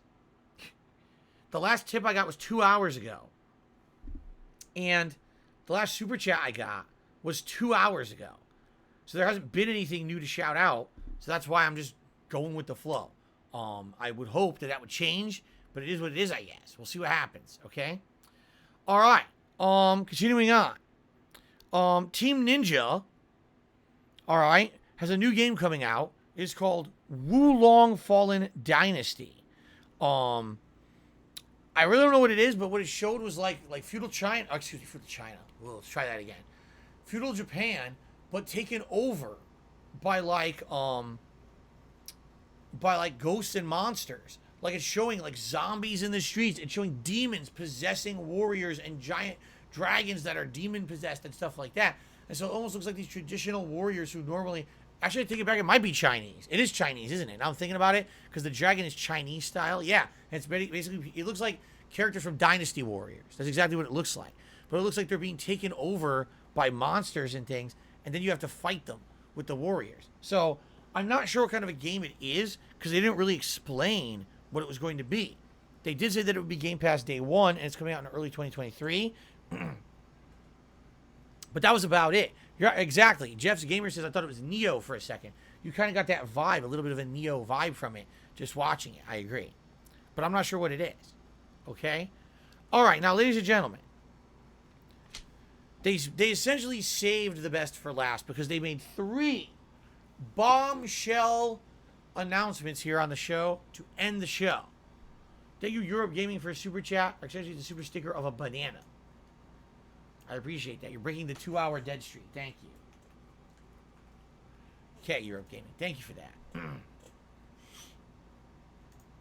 All right, so there it is. Announcement number 1 blows your socks off, because all of a sudden they start to play footage of a game that I remember. Only this looks way better than the version that I played. Ladies and gentlemen, Persona 3 Portable. Wow.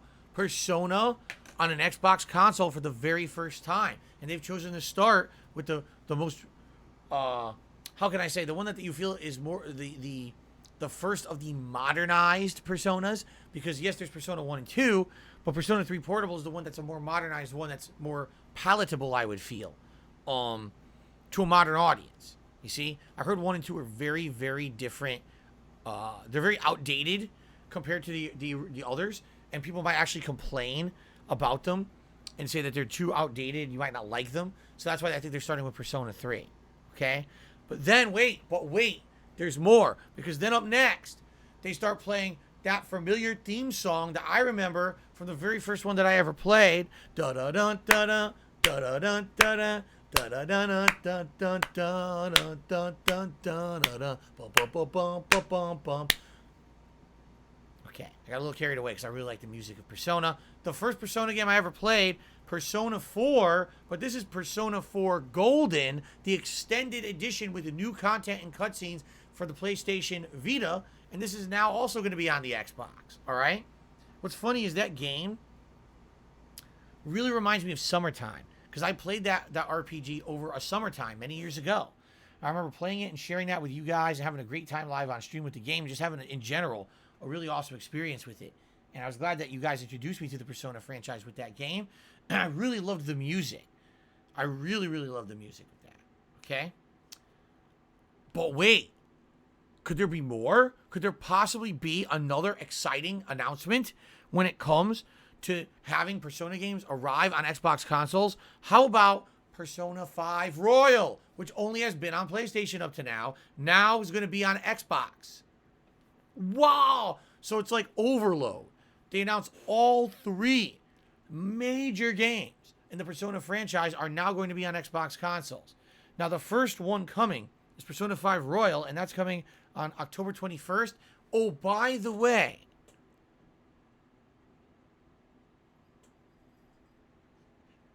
they're also on Game Pass. So if you're a Game Pass subscriber, you get to play all the Persona games for free.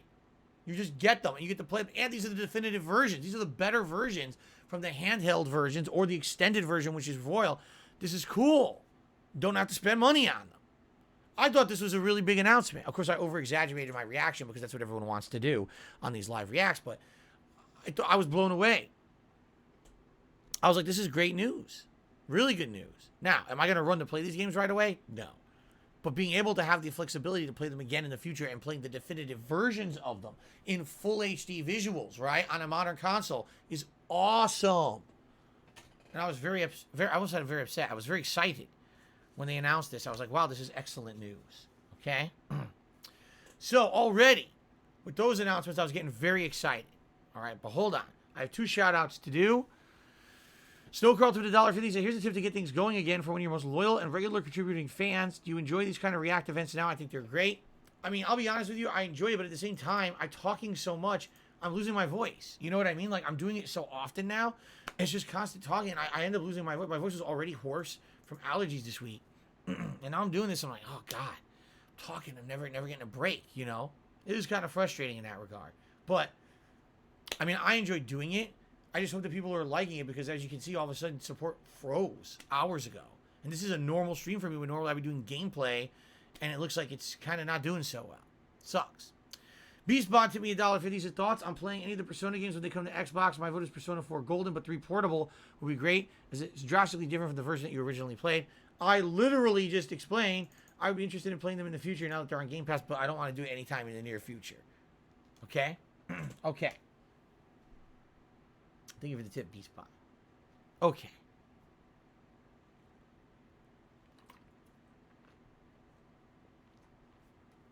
All right, so the announcement of all the 3 Persona games coming to Xbox consoles and PC under Game Pass, like, that wasn't enough. Immediately following that announcement, Phil Spencer steps out and he says he has a very special announcement of a partnership that he would like to talk about right now, but he's going to let the man himself talk about it. And the screen fades to black, and then it fades back in. And when it fades back in, ladies and gentlemen, there he is in all of his splendor. All right? You can see it, the radiance exuding from the man's body. This man is not a man, but he's a myth and a legend as well. All right? Ladies and gentlemen, on the screen, appearing to all of us on our devices when we were watching, he is the great, the epic, the lauded, the applauded, the worshipped, the very, very deserving, the man of the hour, ladies and gentlemen, Kojima-san! Oh, Kojima-san, hello. It was Hideo Kojima. And he comes on screen to announce he has a new game concept that he is going to launch exclusively in a partnership with Xbox. Now, why is it exclusively in a partnership with Xbox? Because he has been following Xbox's cloud technology, okay? And he's making a new game, a new concept for a game that will implement a unique way to have this cloud technology as part of it. Now, what will that be? We have no idea. We all know Kojima-san is a guy that thinks way out there when it comes to game design. I mean, look at Death Stranding and how weird of a game it is, right? So we have no idea what he's got in mind or what he's working on in regards to this new upcoming project. Originally, people said there was a rumor that his next project is a game called Overdose, starring the woman who played Mama in Death Stranding. Is that the game he's referencing here? We don't know, because he doesn't give us any information about this at all. He just says this is a new exclusive partnership to do this on Xbox using the new cloud technology. Okay? Now, that's really all he says. And, you know, some people are very excited to hear that Kojima-san is going to be working now with Xbox. Remember, his last partnership was actually with Sony with Death Stranding. But the weirdest thing happened at the very end of this announcement. All right? So, at the very end of this announcement, Kojima-san goes, and to Sony, I just have something to say. Fuck you, Sony fanboys, Xbox for life. Okay, he didn't do that either. He didn't do that either.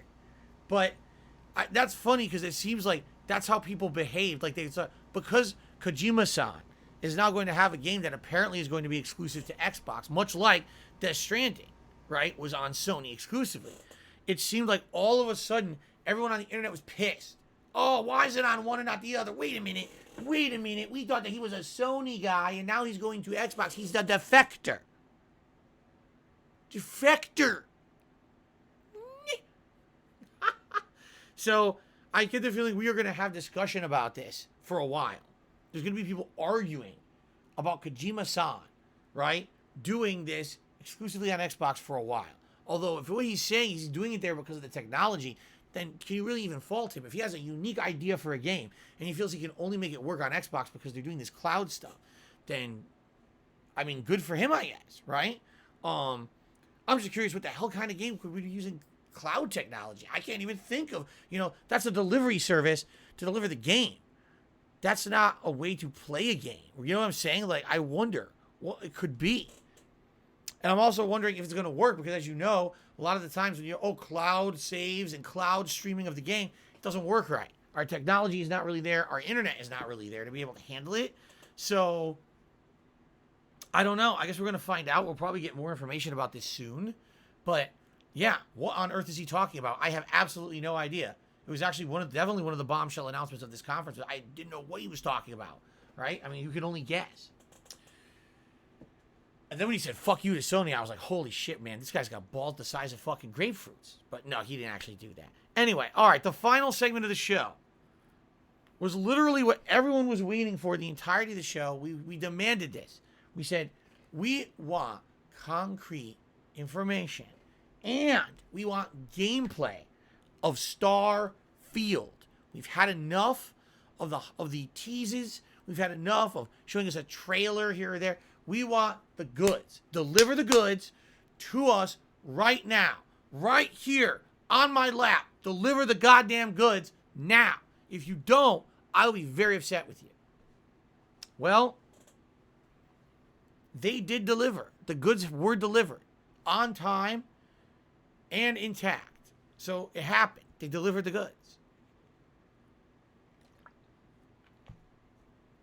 Now let's peruse the quality of said goods and see what I think about them.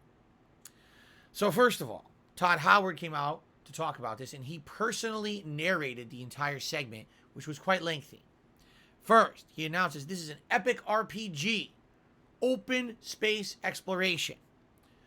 It can be played in first person as a first-person shooter style game or in third person. You have the option.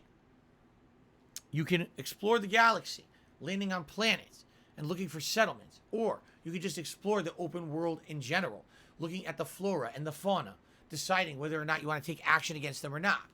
The example gameplay that they show, they go to the spaceship lands, the person gets out. I guess a mech originally goes out and starts looking around. All right, to make sure the coast is clear or whatever, and then the human character comes out in a spacesuit, and they find a base, and they say, "Uh-oh, there's a spaceship right next to the base," and they've determined that pirates have landed at this base and basically taken the base over, and now it's your job to rid it of pirates. So you go inside, you load your weapon, first person, you head in. The pirates are there. They're doing their business. Who knows what they're doing? They're counting their doubloons. They're searching for booty, whatever it may be. So they're all distracted because you're sneaking up behind them. You pull out your weapons and you open fire into the enemies, and it's action-based. It's not slower paced like Fallout. It doesn't seem to have a VATS system like Fallout at all. It doesn't seem to have a loot system like Borderlands, or when you shoot someone in Borderlands, there's numbers and shit flying out of their bodies. Immediately when they die, there's loot popping up into the air and going crazy. Doesn't seem like that, but there is an energy bar on each enemy with a level above his head. It's probably to determine the level of the enemy, so that you may make sure that that enemy's kind of in line with your level, so you're not going to go get plastered and destroyed instantly by something that's way higher level than you. Okay? So, it basically shows a few different guns. You shoot with these different guns. Also, there's a jetpack that you can use to maneuver around, so when you're in these fights, you can like boost around the room while shooting them. Okay? There is lockpicking. And they show a new system for lockpicking. I'm not sure exactly what it is, but it's like a radial thing with you have to get. I don't know what they. I guess it was just trying to align things in a radial dial of a lock or something. It looks very different from the lockpicking from both Skyrim, Elder Scrolls in general, or Fallout. So it's a new concept. Okay. So they're still showing more gameplay and stuff, and then they're showing you going into cities. When you go to a city, it's very similar to, I would think, to Fallout. It kind of looks like Fallout. One of the characters is saying that you found a beacon and ask you if the beacon spoke to you. And I'm like, wait a minute. Did you find a beacon in space and did that beacon speak to you? And I was like, it sounds to me like Mass Effect, the plot of Mass Effect, right? Where they find these beacons and then Shepard gets blasted in his head. The Protheans give him a message and he can't decipher it. The course of the game, he has to talk to people who can help him decipher this message and then save the galaxy, right? So it kind of sounds like that to me. It sounded like they were reciting the plot of Mass Effect. I don't know. So they basically do all this kind of, a little bit of gameplay of the combat. Then they show you walking through a city, talking, a little bit of interaction with, characters in the city and talking about how, you're going to be able to roam around and interact with them and do all this and do all that, right? So you get that kind of, so I saw your combat. I saw what the cities are going to be like, okay? The graphics, pretty interesting. I'll be honest, they certainly didn't look next gen to me, but at the same time, they didn't look terrible. I guess the character models definitely have improved from Fallout, that's for freaking sure. But I'm not blown away by them either, okay? So then they say, what we want to show you now is our very, very, very, very full-featured and robust character creation system. You can be whoever you want in this game. Male, female, somewhere in between. Skinny, fat, somewhere in between. Color your skin, color your hair, hairstyle, face, all the different face things. Tattoos, whatever you want. You want 2 heads? Have one fucking head on each shoulder. All right, probably you can't do that. But they did show the character creator, and that's very complex. Okay? They says the most complex one they've ever made, they claim. Okay? Now, the next thing they show is that you will be building your own outposts on these planets as you explore them. And you'll be building your own spaceship that you will design the interior and exterior of, so that it looks a certain way and it has your own flair to it. You want certain rooms and stuff in your spaceship, you can have that. You even will hire your own crew to work on your ship. So one person playing this game may hire certain people to be the crew. Another person might hire a completely different crew, and that'll change the makeup of what you're doing when you're on your ship. You see? Interesting. They also say that you can not only make your own outpost and make your own ship, you can fly the ship. And they show the ship take off and fly into space, and it's doing dogfight space battles with other vehicles in space, and the vehicles are exploding and pieces going everywhere. Okay? And then they said one of the abilities that they are proud of is that anything you see in the game you can basically explore. So if you see a planet, you can land on that planet, and you can either just land right at the waypoint that's going to take you, say, to the settlement or the city where you need to go for the story or something important, or you could explore the entire planet yourself however you want. You could land anywhere you want and start walking around, interact with the wildlife, see what you want to see, do what you want to do, gather resources, etc. Okay? And then lastly, of course, they reiterate that this game is coming in 2023. All right? So, I'm just going to go through this checklist again because I basically outlined everything that he said, Todd Howard, in his presentation. So let's go down the list. Ready? Listen. Listen to this and tell me what you think. It's an epic RPG. It can be played in first person or third person. All right? There's some lockpicking involved. The combat is first person shooting combat, where you're going to shoot the enemies. And, yes, there's some looting involved afterward. They have energy bars and experience bars above their head to tell you what level they are, so you don't have to kill something that's way above your level, because you'll probably get insta-killed. There's a jetpack to maneuver around. All right? There's something about artifact visions. You get touch the artifact, you got a vision. Maybe that's part of the plot. There's a character creation tool. There's outposts that you're going to find and either build yourself, or you're going to find other people's outposts. You're going to be able to build your own spaceship. You're going to be able to choose your own crew. You're going to fly your ship around the game, go into space and have space battles. Then you're going to land on planets that are open world and generate, I don't know, they didn't mention anything about procedural generation or anything like that. They just said that the planets will be, fully explorable. Not really explaining that mechanic, okay? They also said that apparently the planets, there's going to be tons of them. Like hundreds upon hundreds, if not 1,000 or more. All right, like tons of planets in this game.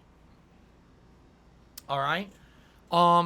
So, out of everything I just described, all right, out of everything that I just brought up that was presented by Todd Howard in this presentation, okay, does this game kind of start to sound like something?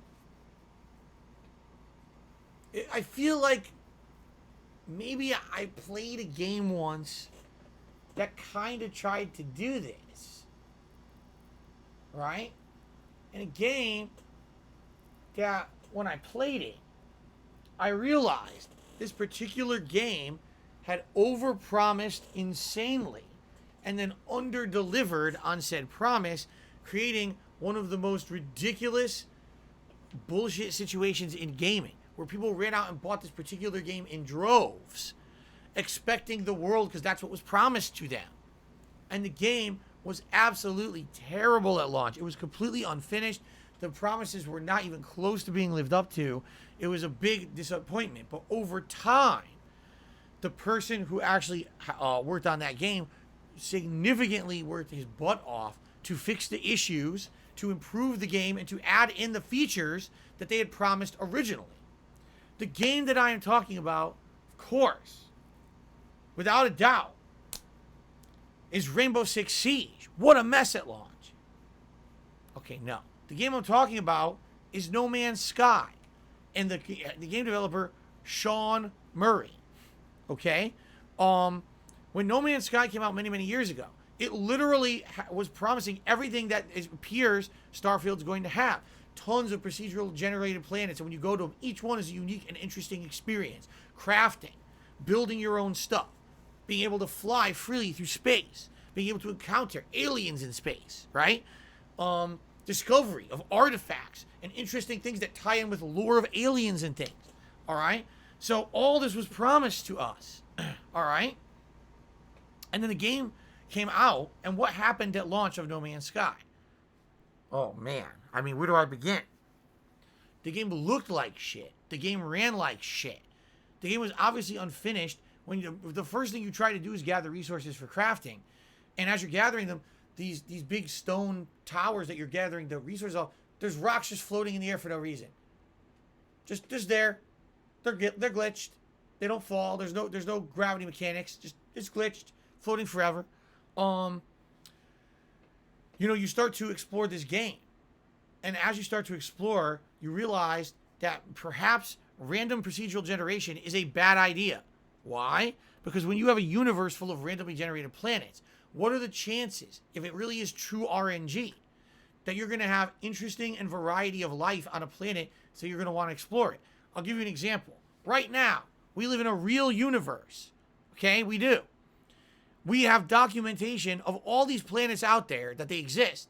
Out of all the planets out there, on how many planets do we have documented evidence of interesting and intelligent life? 1. Ours. Right? We are the fluke planet. Everywhere else out there is barren, or it's too hot, or it's a planet of fucking gas or water. There's no life. It's not interesting. You go there, like, there's nothing here. It's boring as shit. Why do I want to be here? That's literally No Man's Sky. You go to the planet because it's RNG. It's boring as shit. There's nothing there. Oh, there's like one stupid creature there that serves no purpose, right? You know what I'm saying? If anything, No Man's Sky attempted to do something and did it too well. It proved that a true RNG formula does not work. Because if you RNG it, chances are 90% of the time, there's nothing worth doing there. It's boring. It's only if you actually guide the hand of that calculation a little bit more towards, hey, have, animal life on maybe half the planets out there. Have animal life or plant life that's interesting on half the planet. Once you start fucking with those variables and it's not true RNG anymore, now you realize that's more fun for the gamer. We don't want true RNG. True RNG is frustrating. It's annoying. It's disappointing. We saw that directly with No Man's Sky at launch. Now, like I said, over time, Sean Murray improved upon his game. Now his worlds are way more interesting. Now you can actually fully build a spacecraft. You can build your own base. You have other characters you're interacting with. Originally, the game was mostly empty. Okay?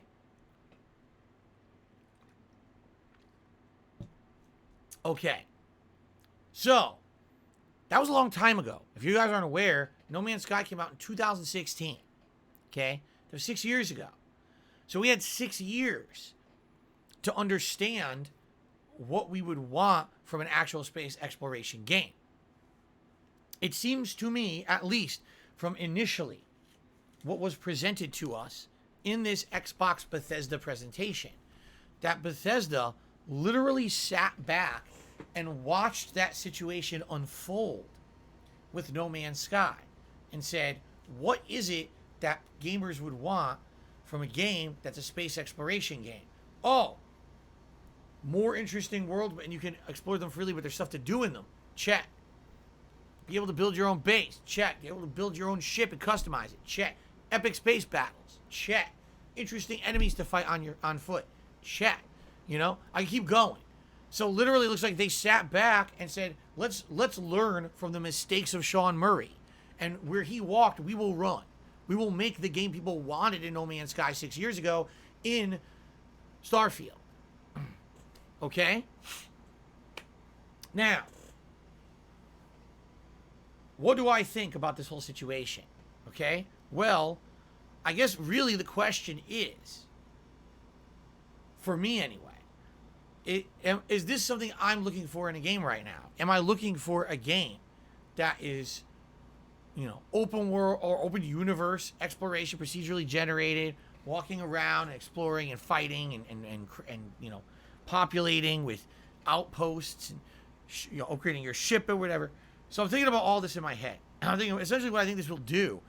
This will be a combination of elements from games such as Fallout, when it comes to, oh, the people you interact with in the cities, the dialogue, maybe some of the commerce. That'll feel like you're in a Fallout area. But then as soon as you leave, now you're playing No Man's Sky, but the real No Man's Sky that everyone wanted that they didn't get with the No Man's Sky 6 years ago.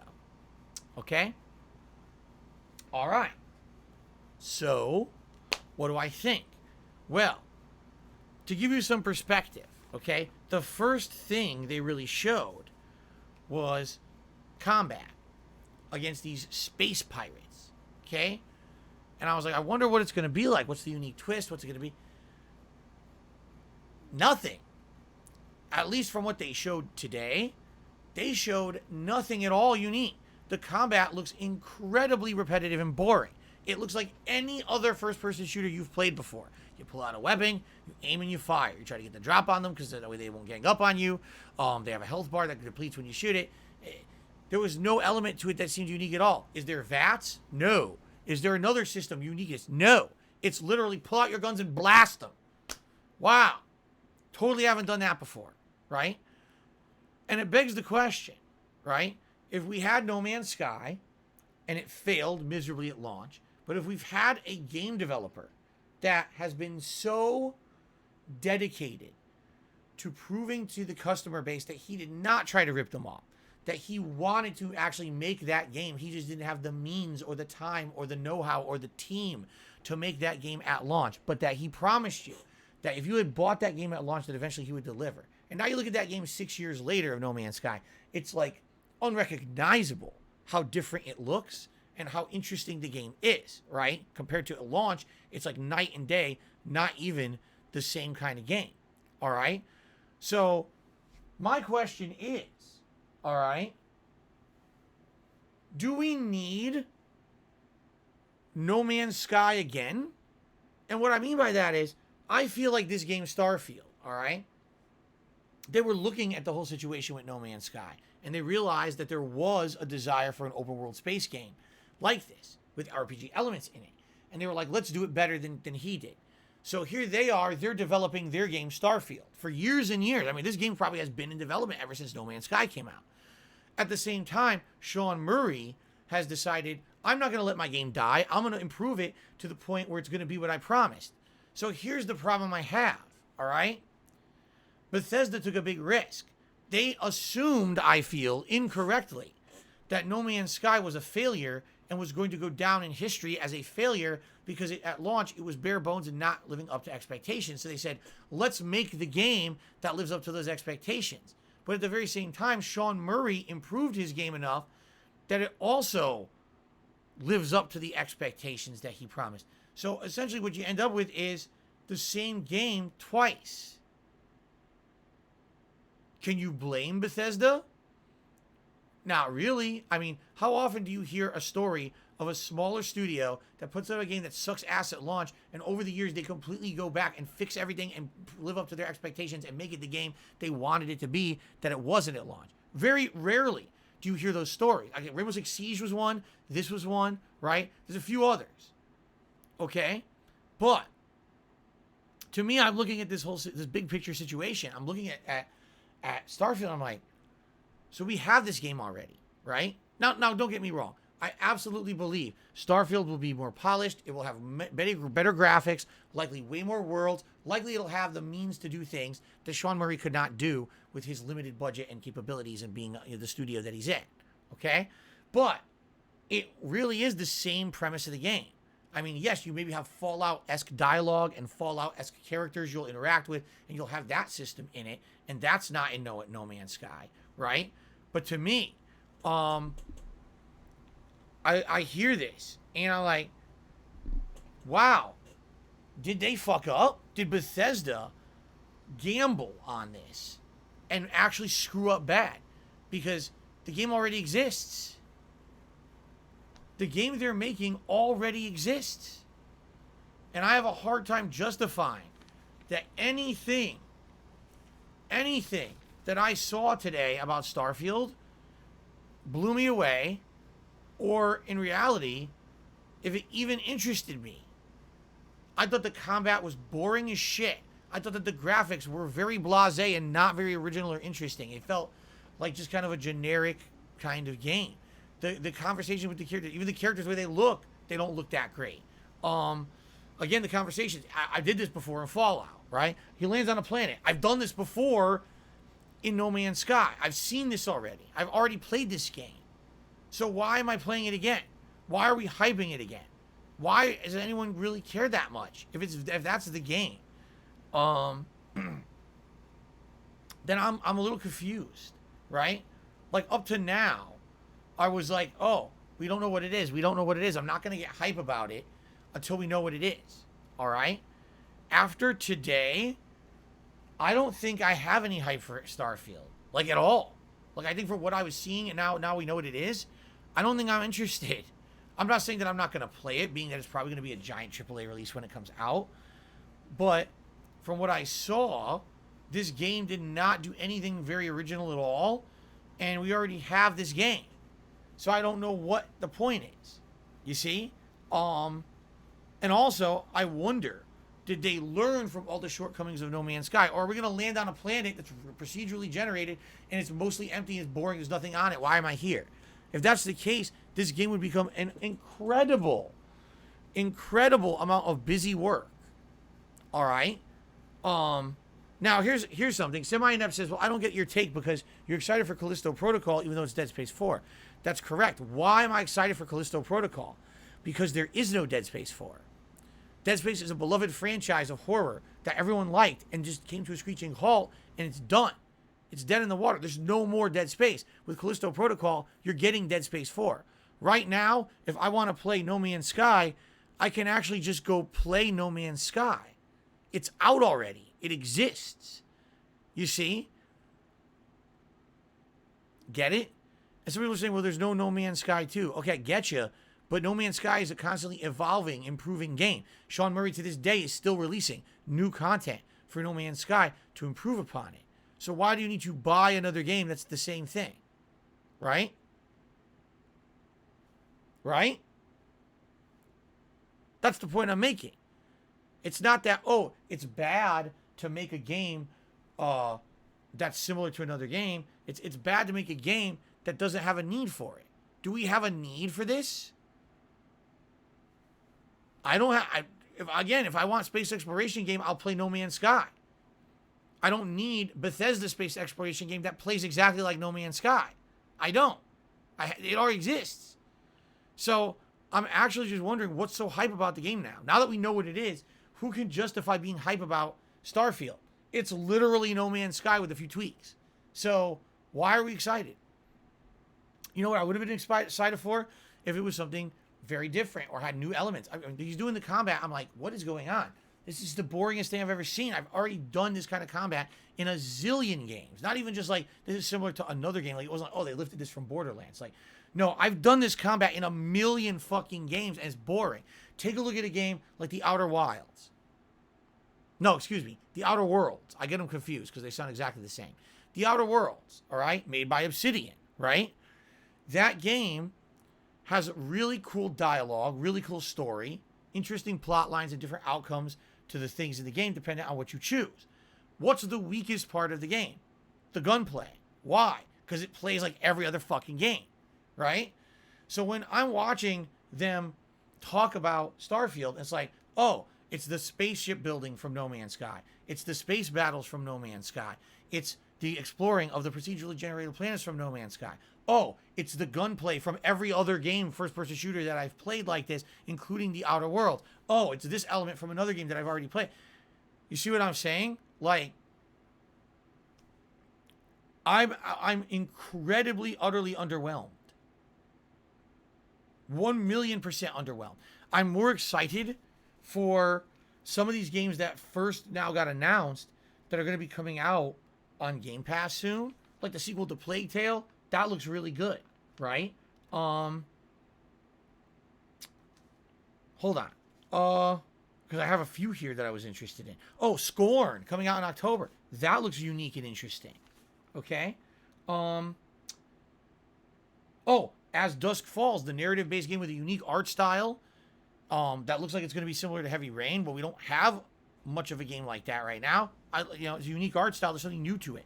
That I'm interested in, right? And we have a date for that one as well, coming out over the summer. And having the Persona games, which are beloved, right, by everyone, coming to Xbox consoles. That's good stuff. Kojima is making a whole unique concept of a game that's never been done before using the cloud services of the Xbox. That interests me. Starfield looks like the most fucking boring game ever made by a AAA studio. It's like they watched BioWare make Anthem, literally copy things from other studios to make a game, and then Anthem released and flopped horribly. And Bethesda sat back and said, how can we do that in a different manner? Let's just take a different game concept that no one's asking for and make it flop horribly. Like, and by the way, the thing is, this game is likely going to sell because Bethesda has that rep, right? They do. They have that name drop reputation, especially a game like this that's been worked on for so long. Okay? I don't know. Like, I feel like it's going to sell, but I'm just definitely not impressed at all in any way, shape, or form with what they presented today at Starfield. Like, I don't even know what I'll be honest with you. I don't really like that concept. I don't care about building my own spaceship and going through space and going to settlements and making an outpost and fighting space pirates. It doesn't sound interesting to me. It just doesn't. All right? Mass Effect, which has a dedicated sci-fi plot line. You're going to the planets to stop the Reapers and do this. That's more interesting to me than, a procedurally generated universe where you might land on a planet that's boring as dirt, or you might land on a planet where there's something interesting you have no idea. You see?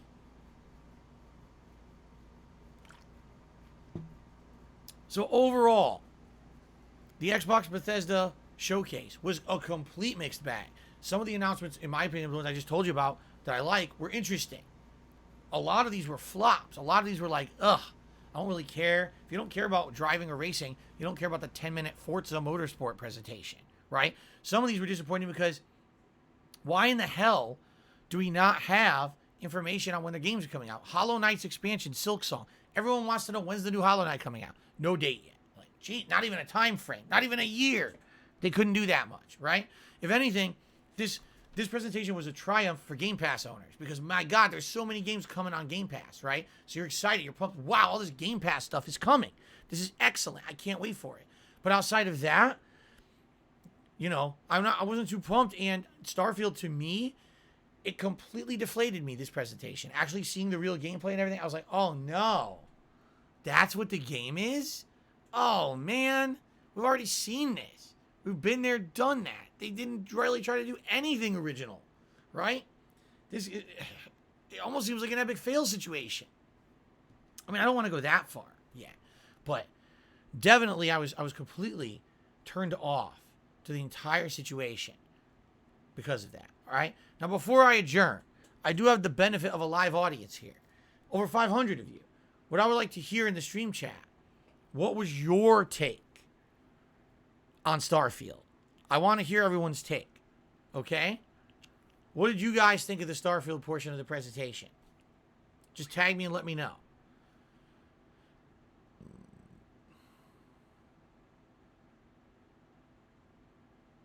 Snowcrawl agrees. He said my take was accurate. Mr. Bravavera says, it's the No Man's Sky scale, and they took pages from that game for sure, but being Bethesda, it'll definitely have a strong narrative. Uwat says, no, it's just a rebranded No Man's Sky. It's silly. Kagome says, meh, not impressed. Abdullah says, looks trash, very boring. Lazy says, meh. Camaro Muller says, not good, it's just basic. Masker says, to me, it just looks like every other AAA game. It looks boring. Animus Pain says, looks okay. The combat both in space and on the ground looks just awful.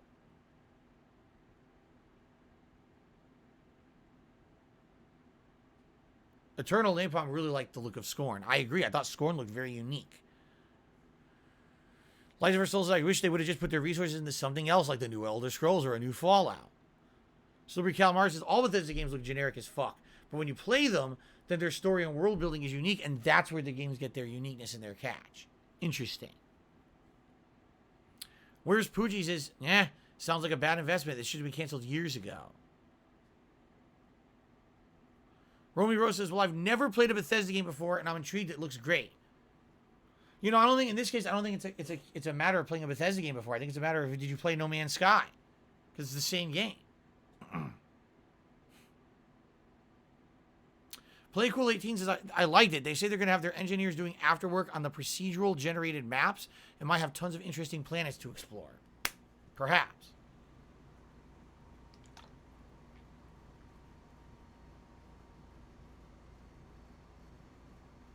Lightlamp says, you know, I think it's going to play better than it looks. Okay, fair enough. We got mixed reactions, and I'm happy about that. Parasolo says, you know, I agree with you. It could end up being the next Cyberpunk for all we know. Lazy says, to go more to my med take, did you see the AI when they were in a gunfight? One randomly jumped onto a box and one casually just walked away from the player. Yeah, one of them literally jumped out from cover, and instead of like, oh, I'm going to shoot you, he turned around like this and started walking away like this. So then the player just said, oh, well, boom, boom, boom, and killed him. I certainly hope that that's not what they consider good AI, you know. Emil says Starfield is on Game Pass. Yes, they said Starfield will be a Game Pass game day one. That's correct.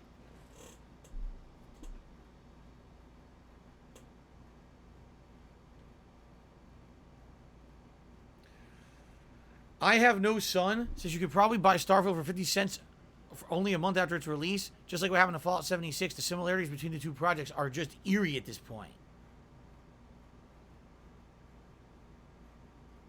Whereas Pooji says, why is it interesting to have procedurally generated maps? No Man's Sky required a whole freaking universe and only yielded like a couple cool planets. I mean, that's exactly the point I'm making. We've kind of been there, done that. We know what this can deal us. We've seen it in No Man's Sky. When you're trying to emulate the real universe, the RNG of the real universe, it doesn't work. When people pay money to have a good gameplay experience, that's just that. They want an experience that's going to be guaranteed to be entertaining. Now, if you luck out, you happen upon the one planet that's good, you want to have a guarantee that what you're going to play is good. So procedural generation and RNG is not good for a game investment like this. You know?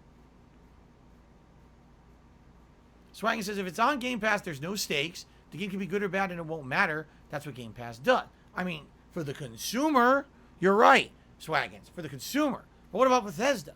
How many years have they worked on this project and said, oh, we can't work on the games you want. We can't work on the new Elder Scrolls. We can't make a new Fallout because we got to work on Starfield. Right? And this is what they came up with.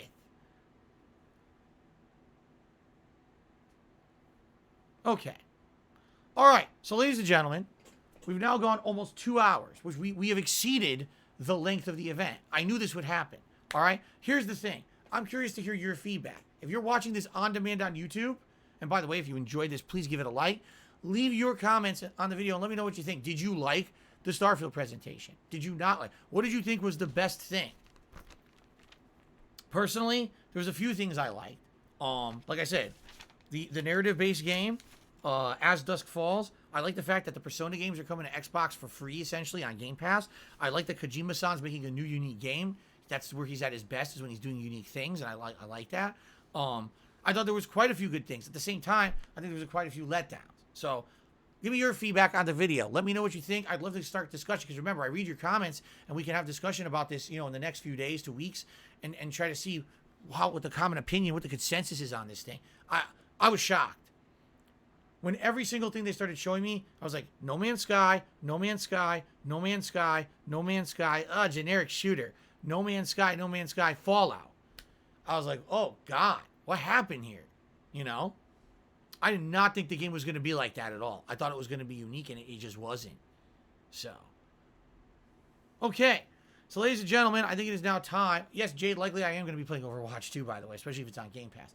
I think it's time to end this sucker. Thank you for watching my recap and reactions to the Xbox and Bethesda showcase. I hope that you enjoyed this video. I want to say thank you for watching, and again, leave comments and let me know what you think. Man, and of course, it'll be very curious now that we've seen this, right? We see my live reaction. What's going to happen when the game really comes out? Will it end up being exactly what I'm speculating? Will it end up being very different? This will be an interesting thing to follow, right? Over the course of this year until the game comes out. All right. Guys, again, thank you so very much. Until next time, peace out.